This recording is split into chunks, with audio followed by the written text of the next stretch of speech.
I'm Chad Ruthermond, And I'm Andy Kinnick. and welcome to NOCLIP Pocket.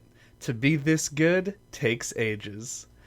Today, we're going to be talking about Dujanah, a game that was developed by J. King Spooner, published by him, self-published kind of, and released in 2017. And here's the part where I tell you what genre the game is. And now let's go to the opening statement. Because, ooh boy, can I not explain that to you. It's one of those games that you can only really call an adventure game. Right. Kind of adventure-y, kind of exploration-y, kind of a Mode 7 racing game. It's an experience. Jokes about being pretentious aside, let me take a moment to seriously be pretentious.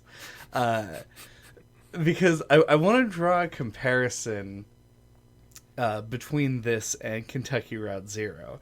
And not in any of the ways that there may be like some tangential comparison, but to a really specific element of both games, which is that these are two games that both feature within them art, like visual art, like paintings and sculptures and shit, as like set pieces, things that are there for you to inspect and read about. And I think they accomplish a similar thing in both games, in that it invites you to view the game in more the way that you would interpret that type of art, like the kind of thing that you would see in a gallery or see as a performance art piece. And in fact, the developer of this game comes from an artistic background, and also the developers of Kentucky Route Zero, but not what this particular podcast is about. I think that's helpful to keep in mind when we're trying to decipher this game. I don't think that we're going to come away on this podcast of being like, we have the right take on Dujanah. It's actually about catharsis, like he says at the beginning. It's about a lot of things, and it's more about how it makes you think about its themes than it is about any one thing in particular. Yeah, and that's a fun thing to jump in on, as you just mentioned. At the beginning, there's this little video that plays with the developer. It's like a tongue-in-cheek kind of thing, I guess, where he tells you what the game is about.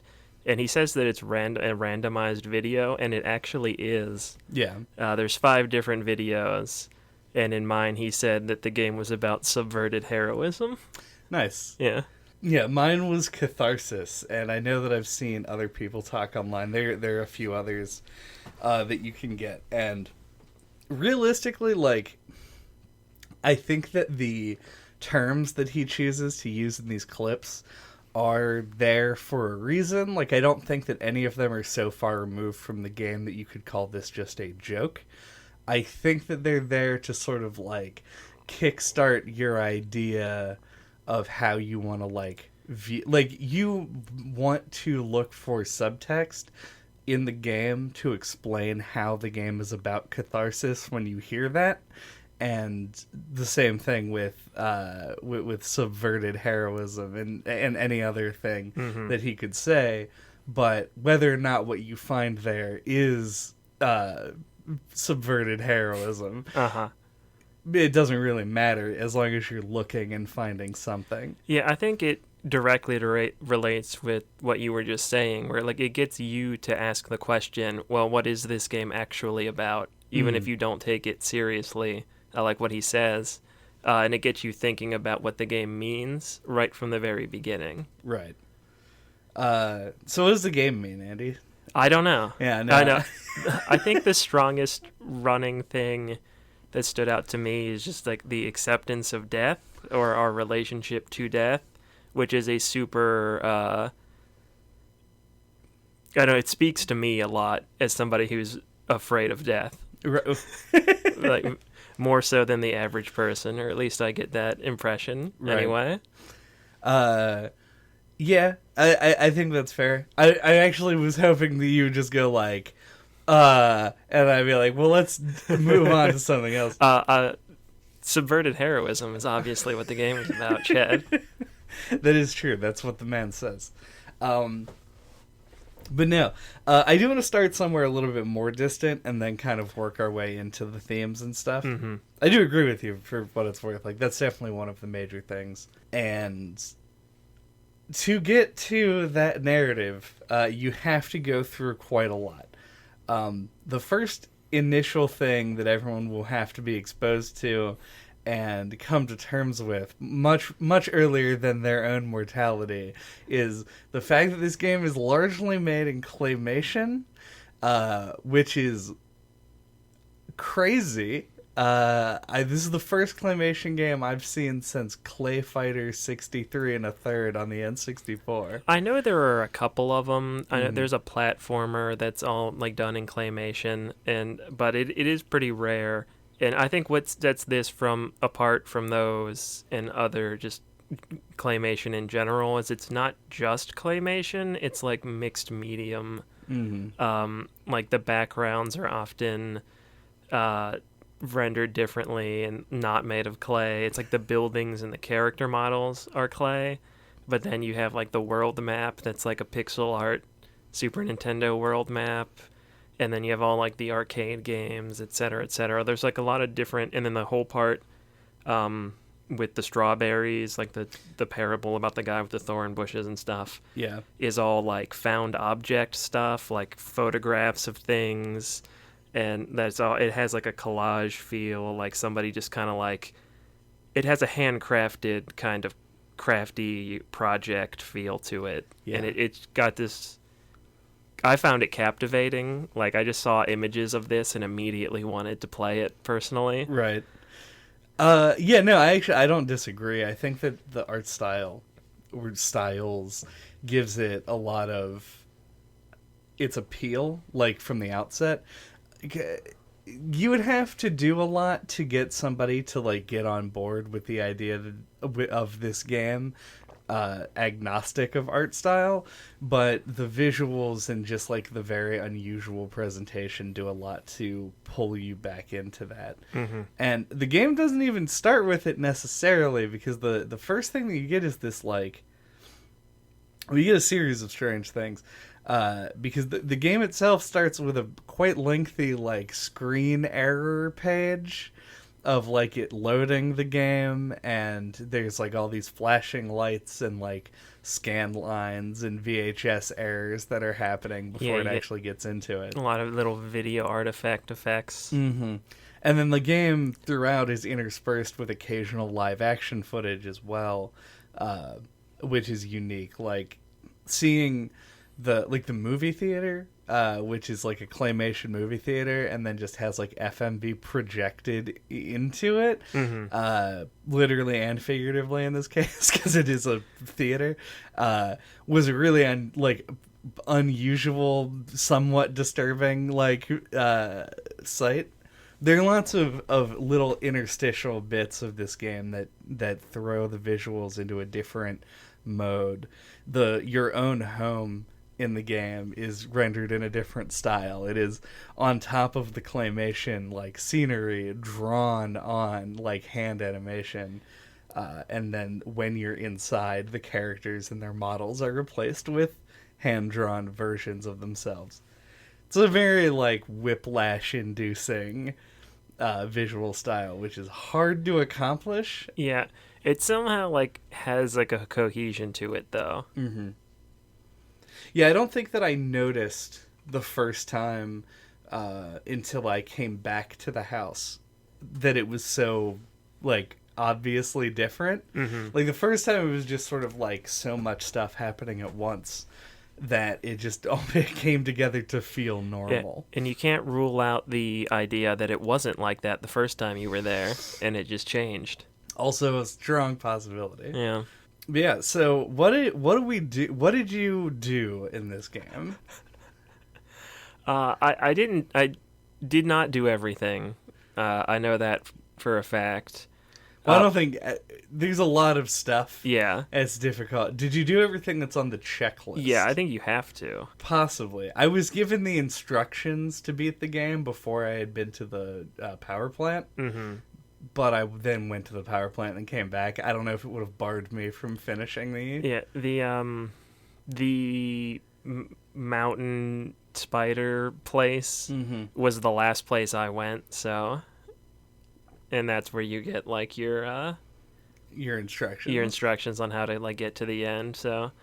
But yeah, the first thing I did is, like, you get the robot walker, which is another good example of, it's, like, made, like, the model of it is, like, looks like it's made up of, like, pictures of things. It's like it has, like, a cobbled together kind of feel. Yeah. And you use it to walk around the desert, and I explored the whole thing and, like, found the little guy over in the corner that's like, it's always good to, like, explore where your boundaries are or whatever, and I was like, a cheeky video game joke. And then I went to the military base was the first thing that I did. That's fair. I didn't actually do that first. I came back to that. But I was so, like, absolutely confused about what my actual objectives were. So, at the end of the game, and they tell you the instructions on where to go, and they tell you to start from the desert oasis. And I'd never seen the desert oasis, so I didn't know what that was. So I ended up going to that desert on the left side of the town, which seems to have no purpose, and wandered around in it for about half an hour. And was like, man, I don't see anything here. Like, there's a point where I was just, like, kind of on my phone and then just walking with my left hand. And I was just like, I wonder if this, like, well, I'll just stumble across it eventually. Eventually I found out it's not where it is. It's in the main town, which I thought was much smaller than it actually is. Yeah, luckily I explored it thoroughly first and went straight there. Yeah. This actually could curtail from the visual discussion, but just a brief note, since you did mention that mech, which I apparently spent a considerably shorter amount of time in than you did, is just fucking voices. It's just the a sound voice. effect. It's so good. Yeah. I loved that. It's been like a week or so since I played it, but like the sound effects is basically like somebody going like weeboo doo doo doo doo or something to that effect. And like if you walk long enough, you'll hear them take breaths. Like they can't just keep doing, like, it wasn't recorded as separate things. It's just like a very long sequence that and pushing a directional button like makes it start and stop the track. Yeah. It's so good. And the music as a whole, I think, is really good in the way that it is supposed to be in this game. Some of it was actually good, and some of it was horribly grating. And I think they were chosen for specific sequences. The power plant song that sounded like it had a police siren going in the background was... like, I had to actively turn down the volume while I was there because it was giving me a headache. I don't know, good shit, I like that. But yeah, so when you leave and you go to the overworld, you're not given any direction in the game, which I think is an important thing. Something that I've learned about but would never have come to this conclusion on my own is that interactions that you have in different events are randomized. So, like, if you played the game twice through, you wouldn't necessarily get the same impression from it. And so the game leans into that by not giving you any instruction as to like a route to progress. You just have to go anywhere and everywhere to figure it out. And so what we describe as happening to each of us throughout this, it could very well be different for the other person. Right. And while we mentioned the overmap, like one of the few, or overworld map, one of the few things I don't like in this game is how the motorcycle controls on the world map.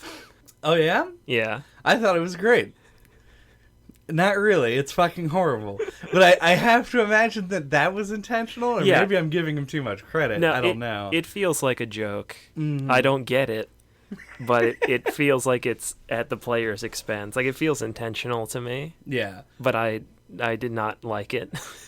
Yeah, this is not going to be another warthog situation. Yeah. Though it is kind of similar in the way it controls, except you don't have a second stick. It's as unintuitive as that is at the outset. Yeah, I don't know. It did result in, because it was also hard to tell if you were angled like straight on, like if you were vertical on the screen, which direction you were facing. So sometimes I would leave a location and then drive right back into it. It's not like this game has real load times or anything, but it's just like, how is this very basic action something I'm incapable of performing? Yeah, but so the first place I went to after leaving the desert town was the town up to the top right of the map where the arcade is. Okay.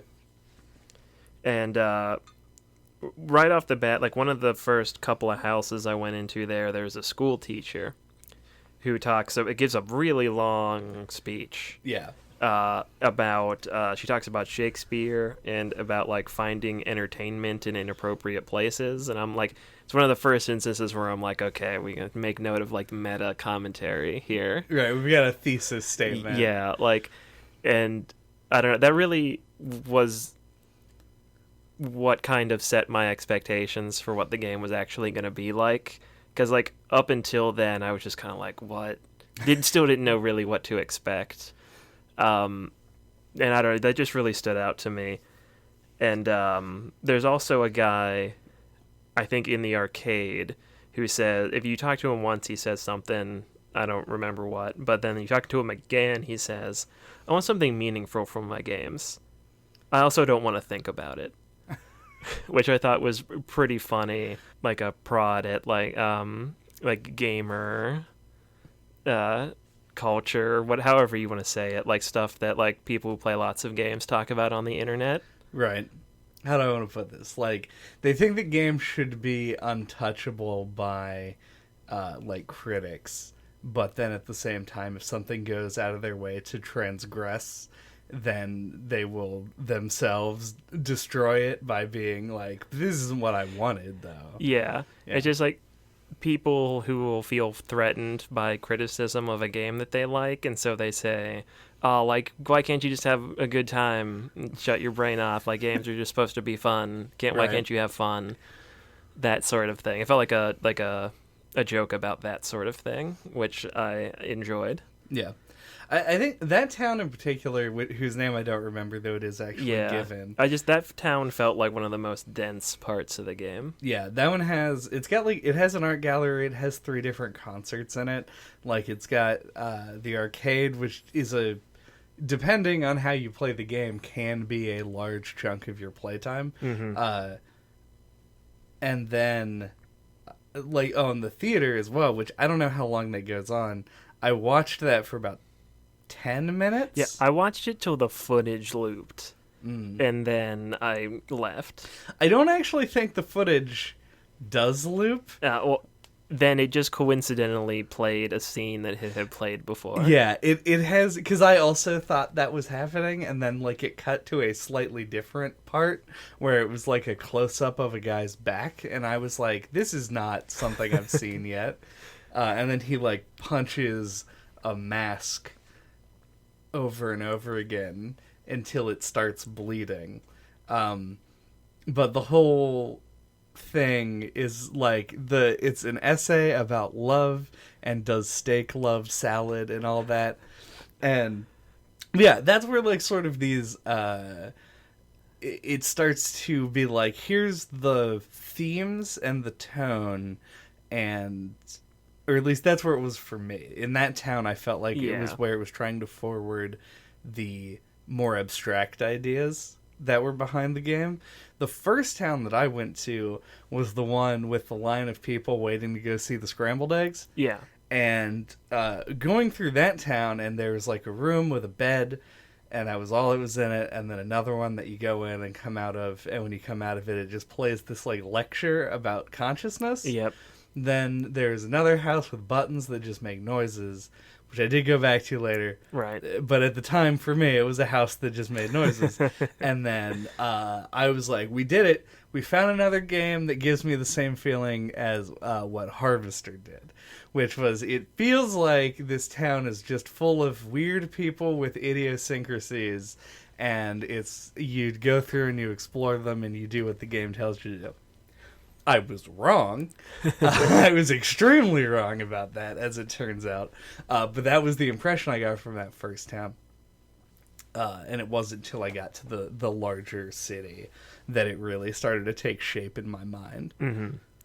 Yeah, and the concerts that are taking place in the town that I went to first were really cool. Mm-hmm. Like, I didn't really feel the need to like stay and listen, but I like that it's there. Like, it's like a cool like flavor world building thing, and it's like a fun, and it just feels really at home in like an indie project like this to like showcase or probably like real bands. Yeah, the game only lists 3 people in the credits, and it is Jack King Spooner, the developer, and then 2 people who are just listed as other music credit. So I don't actually know if they wrote the soundtrack for the game or any of the soundtrack, or which parts of it anyway, because I know that he also made some music as well, or if they're representative of like those shows that take place in the game. Either way. Yeah.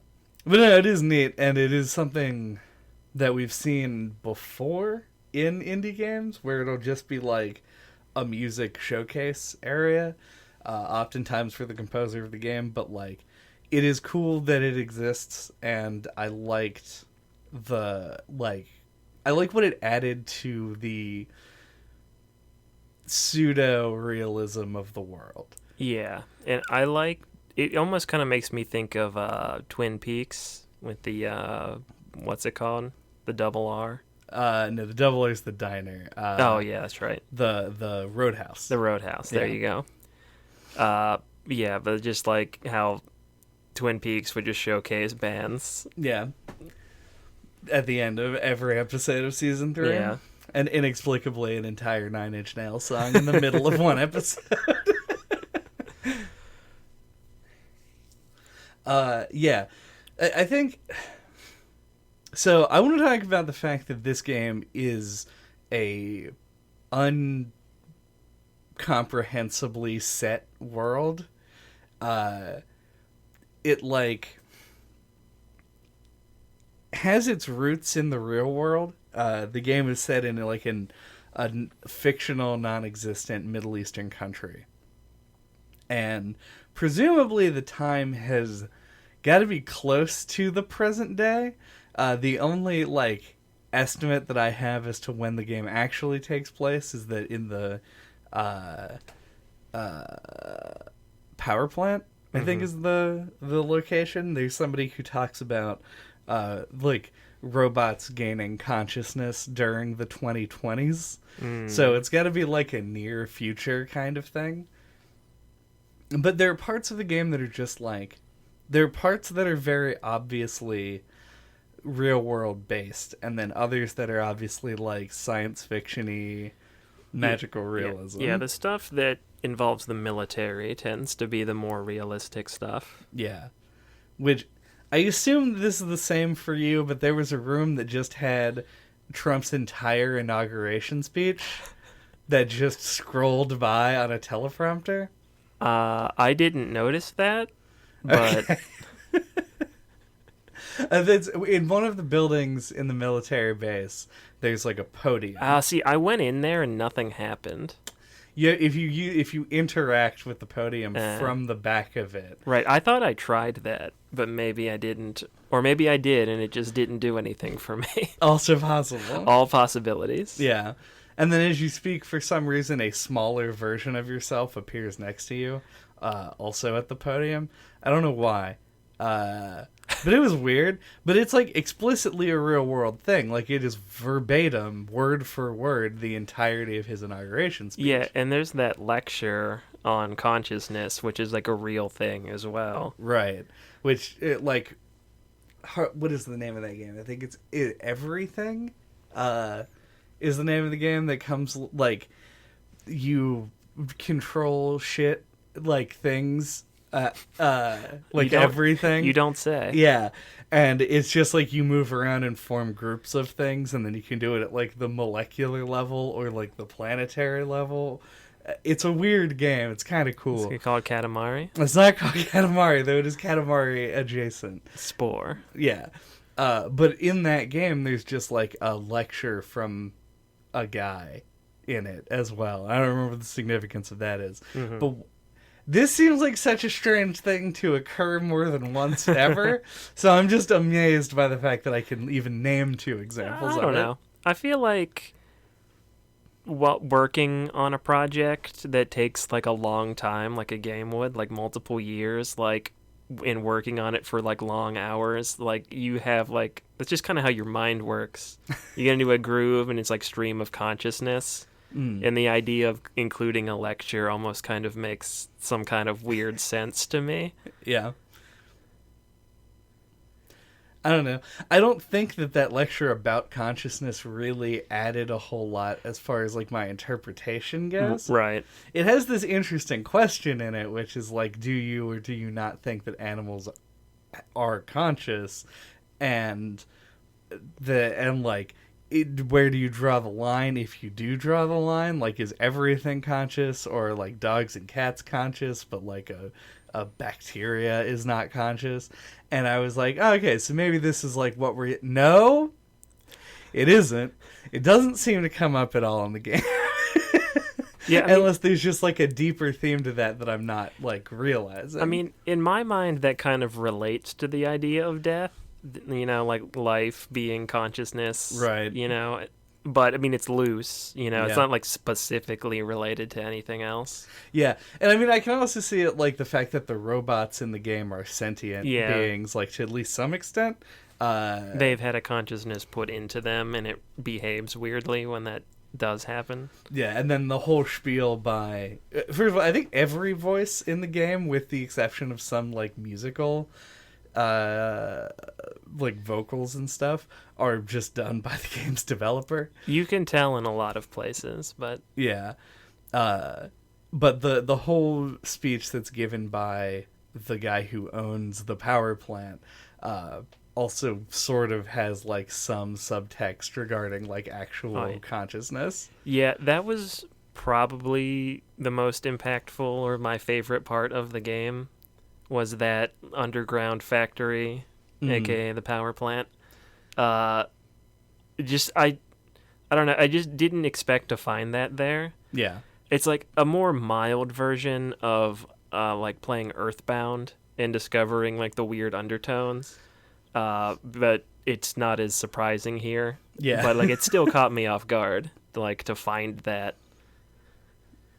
Are you talking about the entire complex? Yeah, or like just like the guy, like going through the above ground power plant or whatever it is, and then finding like your way down into the factory, and then like the whole factory, and then that guy, like that just had a nice build and reveal to it, and then the subject matter was something that, like, you know, I found affecting. Right. So, like, I don't know, that just really was a great moment. Or sequence. Sidetrack on that. Did you do the maze? Oh, yeah. Did you find anything of use in the maze, or did you just... I did that after I talked to the guy. Mm-hmm. That was, like, the one way I didn't go before I found him. And I followed the left-hand rule. Of course. And got all the way up to the top of the maze where there was, like, a character or something that then made like a baby. Yeah, and that made the maze change perspective. And then I just went all the way back down and out and left. Like, I never found anything else. Okay, that's also basically what I did, up to and including doing the left-hand rule. Yep. But I like that you interpreted it as the maze changing perspective, because in my mind it was like It was they like the changed gravity change. Yeah. Changing the perspective, I guess, isn't the best way to say it, but Well, it totally makes sense though. Like if you just like rotated it 90 degrees, it would be effectively the same thing. yeah. But It's like a Mario Galaxy kind of change the gravity thing. this game really stole a lot from Mario Galaxy. Like when you shoot the star bits. But no, yeah, that's a sidetrack. I did love that guy's whole like bit. This is a game that you don't expect traditional anything from. So the more esoteric and bizarre the everything in the game gets, sort of like the better.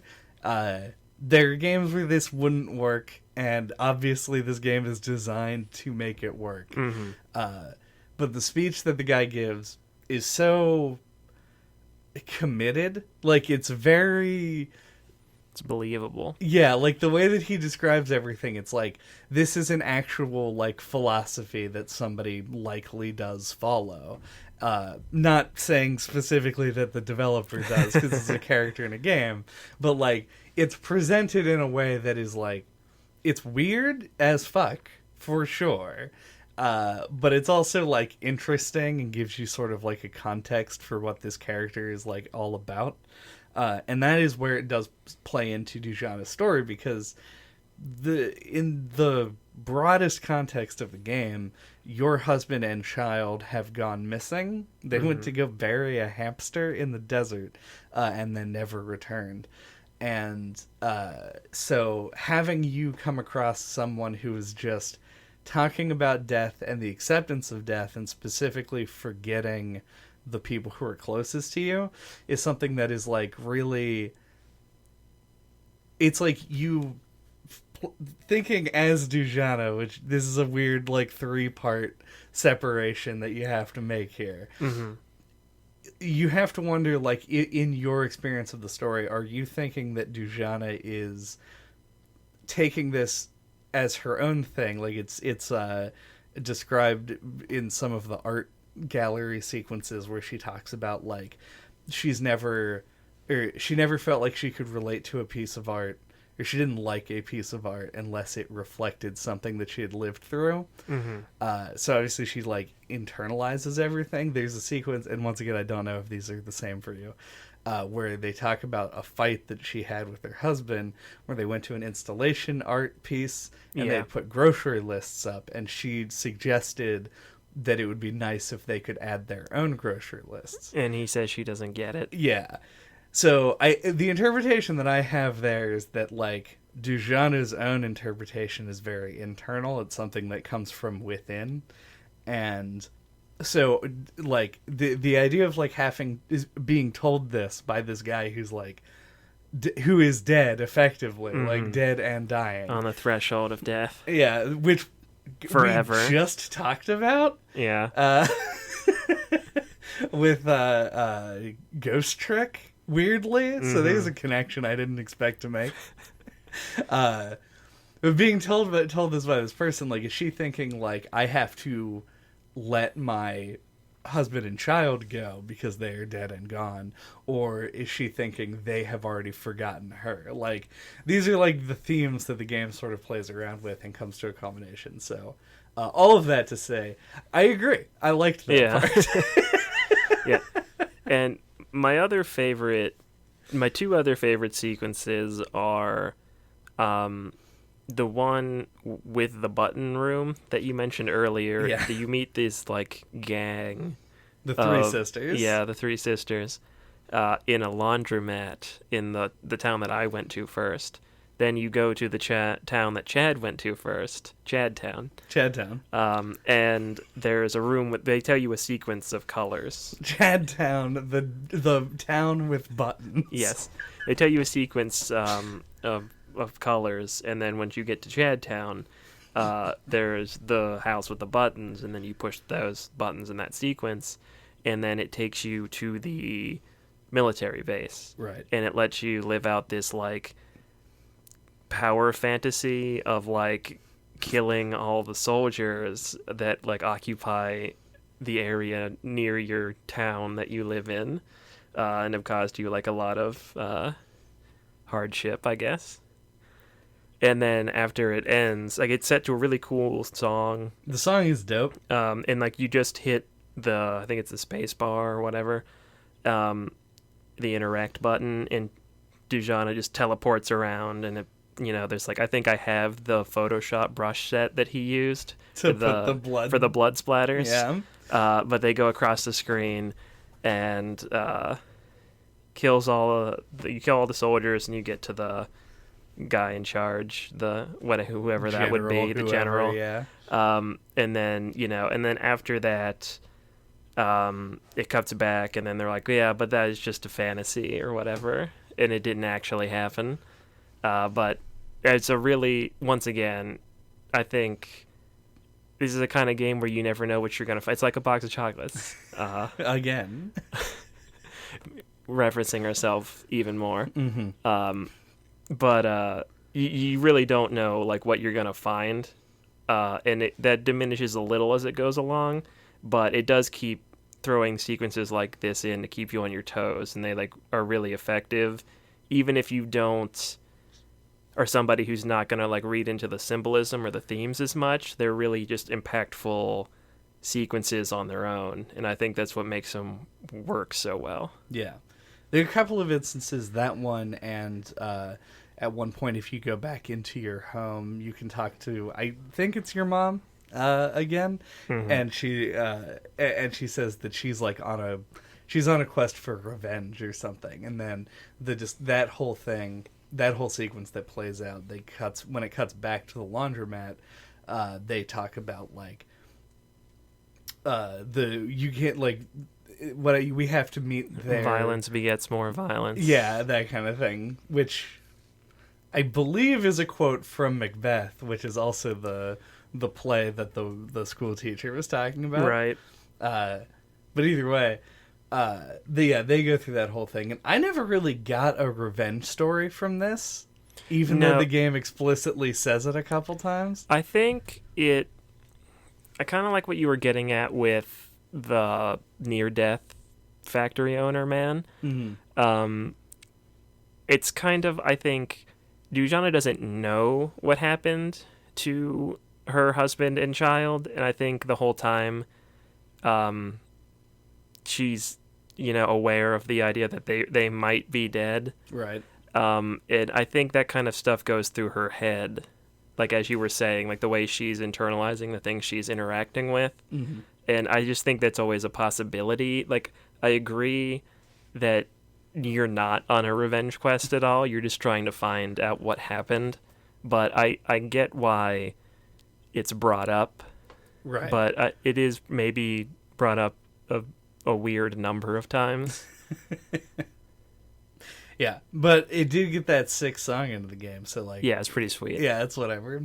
And then the other one... Yeah, go on. Is also in that town. You go into one of the houses, and there's this little, like, town thing. Like a diorama. Yeah, set up in the corner. And you go up and you talk to one of the little people there, and then it shrinks you down.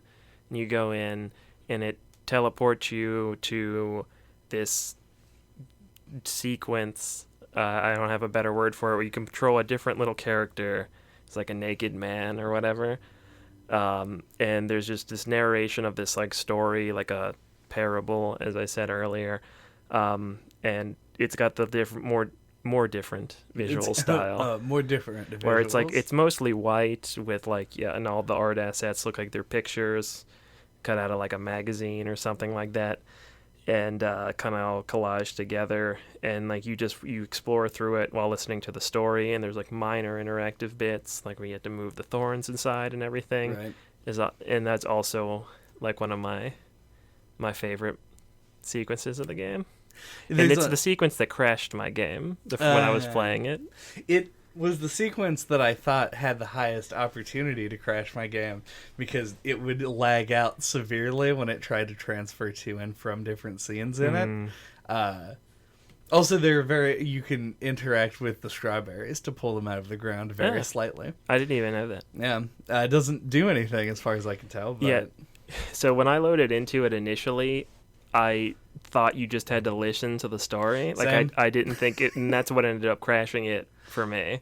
Is that the story got too far before I got to like a place where it could trigger the part where it goes to you chasing the bead or whatever. Yeah. And it just like didn't tear, and it just didn't know what to do, I guess, and it just froze. Like there were like these two NPCs by the little river, and I went to talk to one, and then like the dialogue just stayed there, and like I couldn't advance it or quit out of it or do anything. Oh, that makes sense actually. Probably. Yeah. I mean, to some extent, I mean, there's lots of stuff like this game was. I want to say made in Game Maker. I don't know. Yeah, I don't remember. That feels like it would make sense. Yeah, and there's some things about it that are like kind of indicative of like the engine that it was built in. It's a little bit jank. Yeah, and so that's the kind of thing that makes sense to me. That could just happen. Like it wasn't anticipated that you would be in dialogue when the thing ended, and so it didn't know how to advance from there. Right. But yeah, that's that one. That one is also cool. That also just so to get back to the very beginning of the podcast. I think that death is definitely one of the themes for me personally. I think that the idea of loss, not like death specifically, but just like coming to grips with loss is like the major theme that I was like following with. And that sequence is also great for the exploration of like that idea as well, because like the story is about this guy who, you know, like meets with another person. He's never met anyone before, and when they go away, it's just him like not knowing what to do anymore, until eventually like he's the one who is singing, etc., etc. It's very good. It's well narrated. Like I'm actually surprised at how well this one Scottish guy managed to like carry every performance in the game. Like I don't think I wouldn't give him an Oscar for anything, but like it's all like decent at least. It all fits. Yeah. And him being the narrator for like everything else, the short film, the story we just talked about, all of the Did you find the house in the desert where he's a streamer? No, I don't think so. Oh boy, there's like a place. Oh, I did hear about this. I did not find it. I didn't hear about this, and I'm glad, because it took me off guard. Like afterwards, I found someone talk about it, but... Yeah, it's like you go up into the corner of the map. There's like a set of barriers and shit, and you go past it. And in the house, there's a little like SNES. And if you interact with it, he just shows up in the bottom right corner like a streamer with a green screen. And he's wearing a wig for some reason. And he just does this whole bit. And it lasts forever, like for fucking ever, of him wandering around in the desert not knowing what to do and saying that it looks like shit. And then if you go back into the house, it starts playing in reverse and with inverted colors for some reason, and then you leave and it restarts. And I was like, I don't know what the fuck is going on. So it just stops happening when you leave the desert. But it's just a real weird thing that is there. But that's more him. It's just Jack again doing his thing. I'm sad that I didn't find that. The more weird vignettes, the better. That's true. That's my motto about everything. This is why we've given nearly every game that we've reviewed a 0-star rating on our patented star rating system. Yeah, we've given them a white out of green. Yes. White out of green stars. I'm prepared to move to the ending of this game. Yeah. What'd you think about it?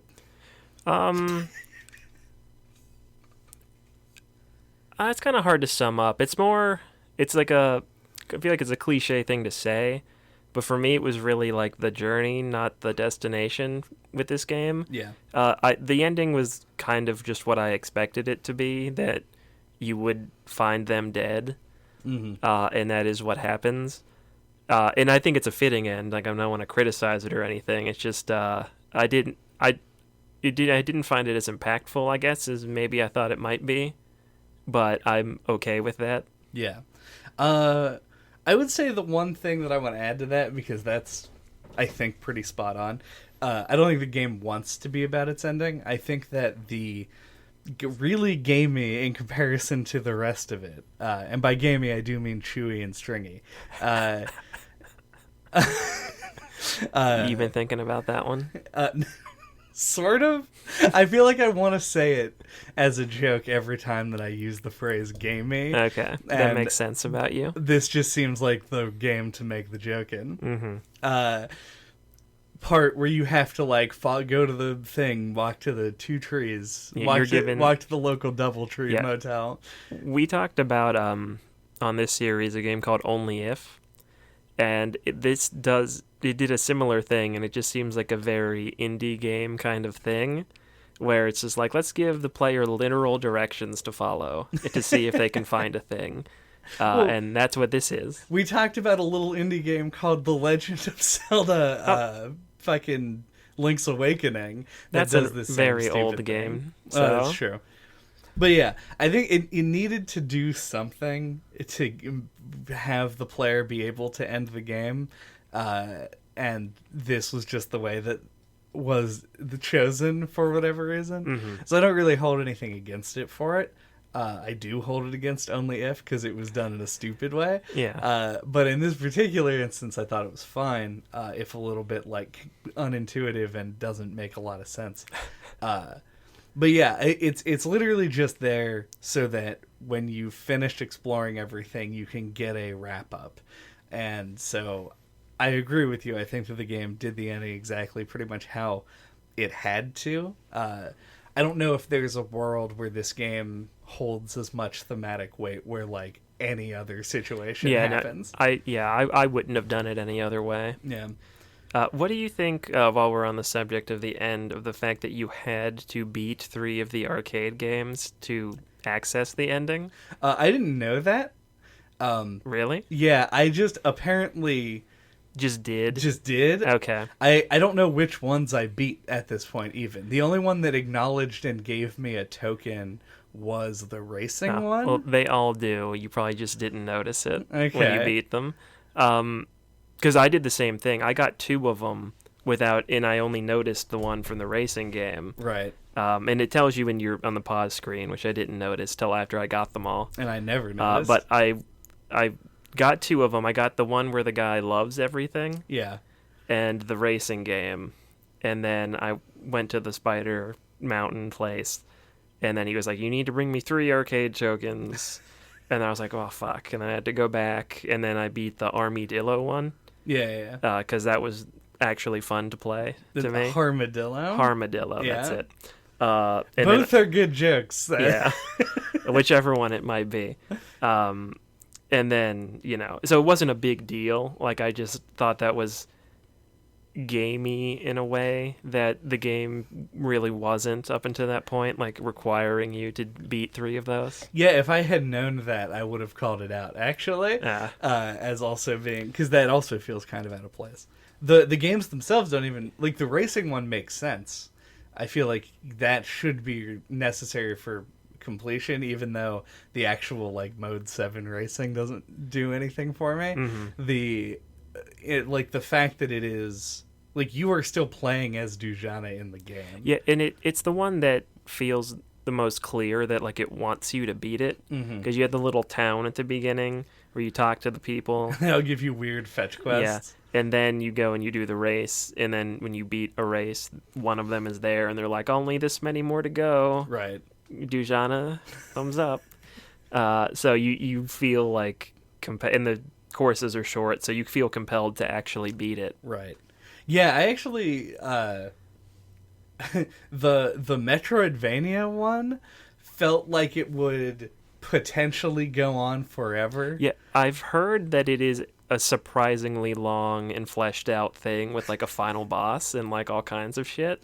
Yeah, I got to one boss and died on it and was and I just quit. Yeah, I got the first the gun power up or whatever the first power up is. Yeah. Went through like a platformy bit that I felt was bullshit, and then just quit. And I was like, I don't want to do this. But I don't know. I'm sure someone was super into just playing that for a really long time. Yeah. It wasn't me, though. But yeah, I'm assuming the other one that I got the arcade token from was the Asteroids game, because it didn't seem possible to lose. Well, I feel like getting the high score is what would... What gives you the token, yeah, which I did do. Which I never did. Okay. I lost it like 4 or 5 times. I couldn't beat it. That seems like... I feel like there was a glitch in your game, because... there's like 4 towns at the bottom, and like letting enough stuff fall down makes them catch on fire. Yeah, I had 2 of them, the 2 on the edge. See. But after that, if you just put the ship in the middle, it basically stops anything from coming to it. I'd never tried that. I don't know. It's just... I don't know. I didn't get very far past the high score, because once I did, I just stopped playing. I got close, but I never was able to get it. Armadillo was very boring, I thought, after the second one. See, I thought that one was fun. Fair. Just differences in preference. It's all yeah, good. but pie or anus is the real standout. Oh, maybe I actually got the token from that. Do you know when you beat that? Because I had pictures repeat, so I gave up. The fact that you were able to make any sense of that at all is mind-boggling to me. Because I kept trying to interact with it and do something different than I was to get a different result, and it never seemed to do anything, and I just assumed it was just a gag. Right.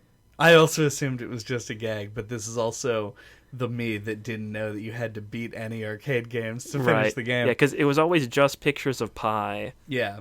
And I tried picking pie, and he just was like, "Do you recognize this man?" or something like that.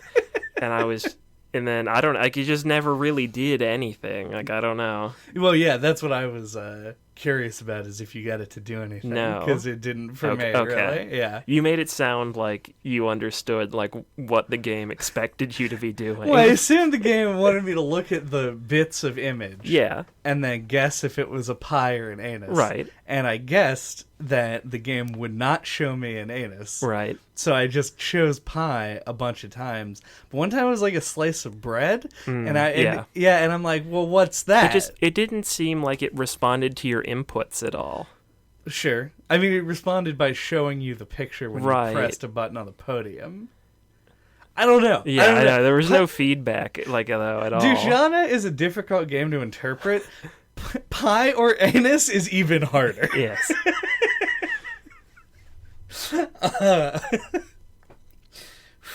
Well, now that we've gotten all of the important pie or anus talk out of the way, do we have final thoughts?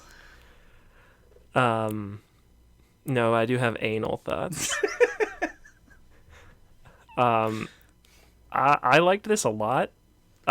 We saw this in a YouTube video, highlighting some indie games. Yeah. And I immediately went and bought it afterwards because I just thought it looked so interesting, and it didn't disappoint. Yeah, it's like a very artsy indie game, but one that's actually good and has substance. Probably if you haven't played and for some reason have listened this far, this game probably sounds like a pretentious, weird, thing, unapproachable, weird thing. But it's really not in practice. It's really enjoyable and feels like it actually has stuff to say, and does so in a unique way where you don't know what you're going to find next. So I found it thoroughly enjoyable.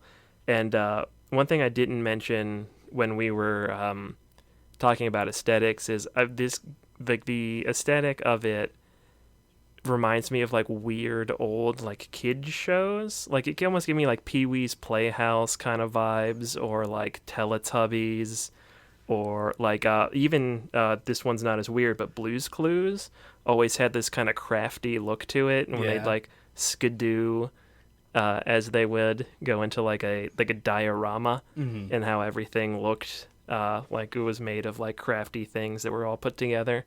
Just had that kind of a look to it, something there's just an experimental weird feel to this that I really like, and it's hard to describe. But no, I think this was great, and probably deserves to reach a wider audience than it ever will. But I will always it'll always have a place in my heart. Yes. I don't know if this is... I slipped into some kind of like catatonic state while I was in the experimental film theater part of the game, but I think they actually do have an image of a Teletubby just in it, incidentally. I didn't even see that, but I'm onto it. I've cracked the code. You have cracked the code. You found its main source of inspiration, fucking Popo or whatever. But no, I kind of mirror that. I think that the problem with this game reaching a wider audience is that the audience for this game is very narrow. I think that a lot of people, even if they were exposed to it, and even if they gave it a fair shot, would not want to engage. I'm not so sure about that, but you're probably right. You have more patience than I do. That's true. And this game pushed at tedium a little bit on occasion. I am very open and receptive to strangeness, and I think that is what will always keep me going in games like this. And so this is a game that felt like it was on crack. No. It was a little bit on both sides of the spectrum for me, where this was an art game, like, through and through, where I played it mostly because I wanted to, experience it. It's not a game that you play to beat, it's a game that you play to see what it has to say. And like you said, it does feel like it actually has substance to it. And then on the other hand, it is also a game that has elements of it that are designed with gameplay in mind. It's not a lot, and what's there is like pretty shallow, but the fact that it does sort of change your control methods and stuff keeps you engaged mechanically as well as narratively. And I think it's not quite a perfect marriage of the two, more so much as like a sloppy combination, but I think that fits with the game's aesthetic so perfectly that I don't think that it would have been better in any other way. For what this game is, it is perfect and lovable. I enjoy this game a lot, and I don't know, glad we did it. Also, just to shout it out, because like, we're not under fucking contract or anything. The show that we watch on YouTube is called Blips. It's put out by a channel called Errant Signal. It's also where Tamashi came from. Right. Big fan. Do check it out. It's rad. I've suggested it on the Discord before, but I'll talk to you about that in a second, because thank you for listening to NOCLIP Pocket this week. What are we talking about next time? Next time, we're going to take things in a slightly different direction and talk about Plants vs. Zombies, which is a game that you've probably played before. But in case you haven't, it's a tower defense game, and it took mobile phones by storm in the late 2000s. Until that time, you can get a hold of us. All of our contact information is on our website at noclippodcast.com. There you can find links to all of our old episodes, both on YouTube and on iTunes, Google Play. Anywhere that you're listening to the podcast now, there's probably at least one other place you could be listening to it, which would be weird if you did. This game actually gave me kind of like Cat Lady-esque vibes as well. In certain ways. That's another episode that I would recommend listening to, if you're coming from this one.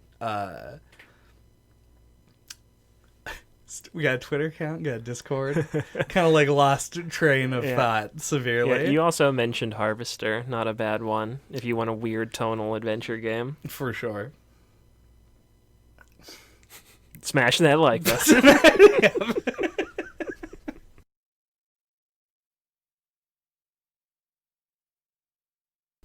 This is what it takes to be like a great TV personality, is for other people to tell you all the things that you have to say. Uh-huh.